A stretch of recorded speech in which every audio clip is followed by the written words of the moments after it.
Christine Bentley and Kate Wheeler, and we are on location at the Rotman School of Management for the TD and Rotman Women at Work Symposium and Essay Contest. And we talked a little about this before the break with Vanessa Irachi from TD, but now joining us, the first two of the 6 finalists. These are ladies who are waiting for a big decision, Karen Dawson and Loreen Gilmour. Welcome, ladies.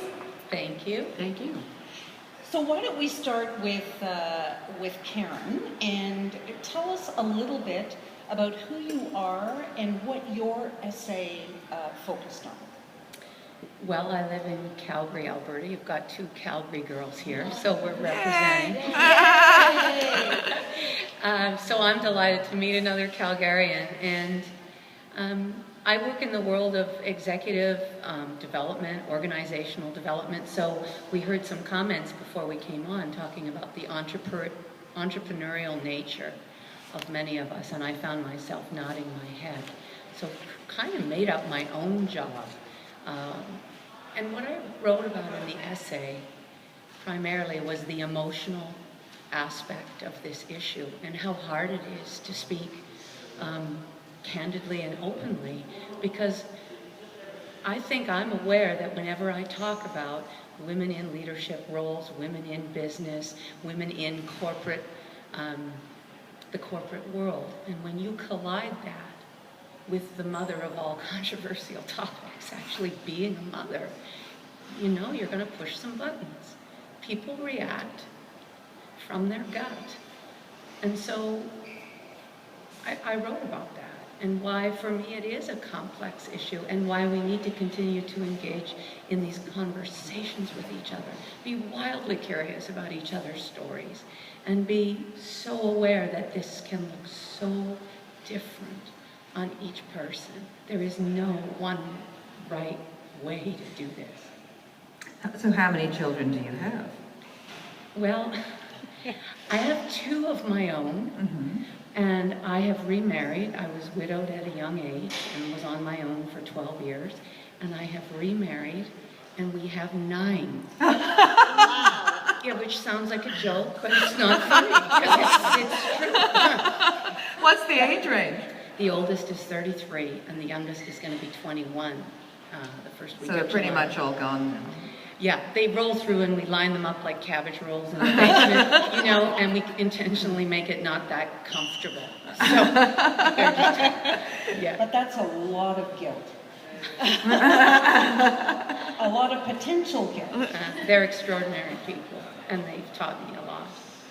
So do you think that the times have changed at all in the time since you inherited and had them, and now what they're looking at in terms of maternity in the workplace?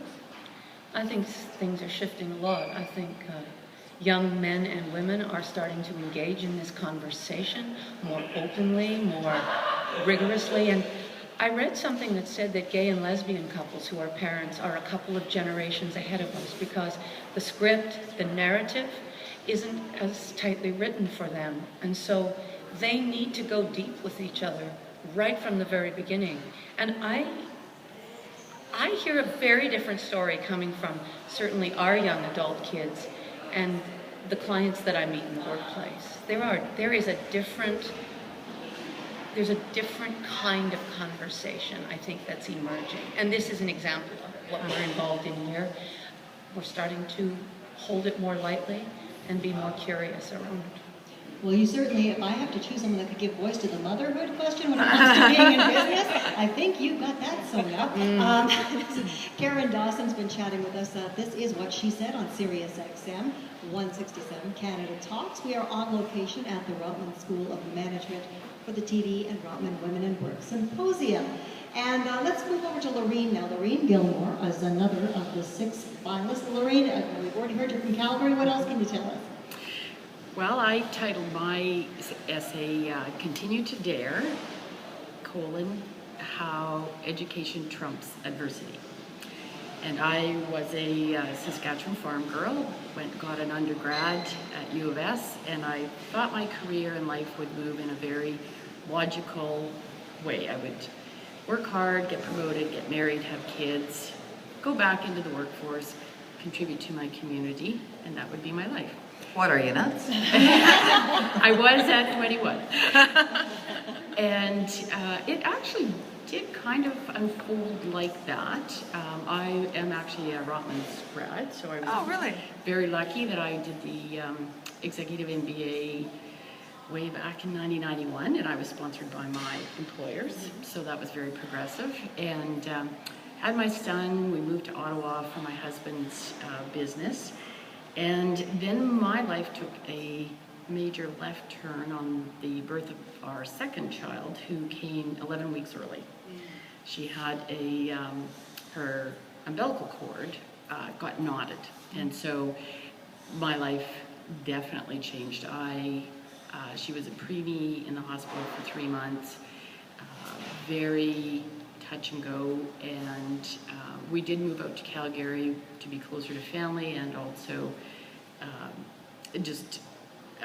my ex-husband was going to start a new business out there, and so my life became hospitals and appointments, and she was just starting to come along. She's got cerebral palsy, but she was making many of the developmental milestones, and at 3.5 she got cancer.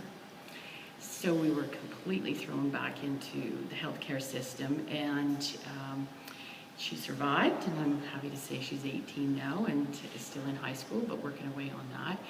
And I swore if she got through it, if we got through it, that I would try and make a difference in healthcare. So ran for public office, got on the board, and which I'm very proud of. I'd only lived in the city for 4 years, and I wasn't part of a political party. So began my journey in healthcare and trying to bring the patient's voice to healthcare decisions, because it's better now, but I think at that point in time, patients were widgets, and we've still got a ways to go, but I think it is getting better.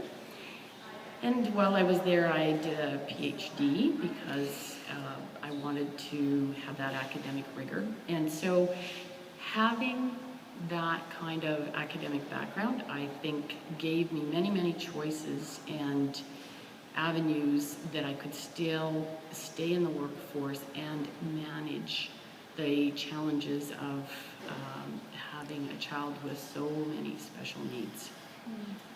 You know what, I think listening to these first 2 stories, I now understand what Vanessa was saying before about how difficult it is in there, and why they actually added another semi-finalist, because there were only 5, because both of your stories are unique, they're fascinating, and if you're talking about a work-life balance, I mean, you're both there. I mean, I don't know how they're going to, if you're the first 2 and we've got 4 more to go, this is going to be very, very tough.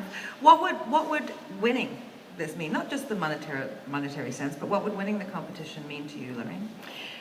Well, I'm hoping very much that my story will inspire lots of young women, because while my circumstances were maybe extreme, nobody's life unfolds exactly how they think it's going to. And just because you maybe have to make sacrifices because of your children or family circumstances or whatever, I have been able to achieve all the goals that I set when I was 21. They just didn't look exactly like I thought they were going to. And so I hope that young women are inspired to keep at it, to keep their options open, and there is a way to be fulfilled.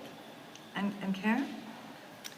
Well, I think I'm just going to add to what Loreen said. I think all of us, we're wired to want to be able to predict and control the future. And when I talk to young adults, they're so excited about trying to make the right choice, and how long should I work, and when should I have a baby, and if I want both, how do I do this? And they wish that they could make a plan, and life is messy. And I grew up as an improviser way back in the day, and that's been so helpful for me to acknowledge this is an emergent process. You're going to meet people, you're going to relate with people, you're going to be altered by people. You cannot predict and control. So check in with yourself. It emerges. Play it out. Be open. Be curious. And there's a way for it to work. Yeah, and these women are amazing. We wished we could have sat in a circle together. That'd be quite a circle. I mean, the stories alone, but listening to both of you, it's we've had so many people come in, and coaches especially, teaching us about having that long-term goal is a great thing, but tackling each and every shorter-term goal to a victory. And those shorter-term goals can change, and I think you both are illustrative of that. Yeah, we need to play big, give the best of ourselves, and we never know what's going to unfold. Well, thank you very, very much, and we wish you the best of luck, and we wish everybody, I wish they had, 6 prizes. 6 prizes, maybe next year they will. Click the channel subscribe button for full-length interviews and more from What She Said here on YouTube.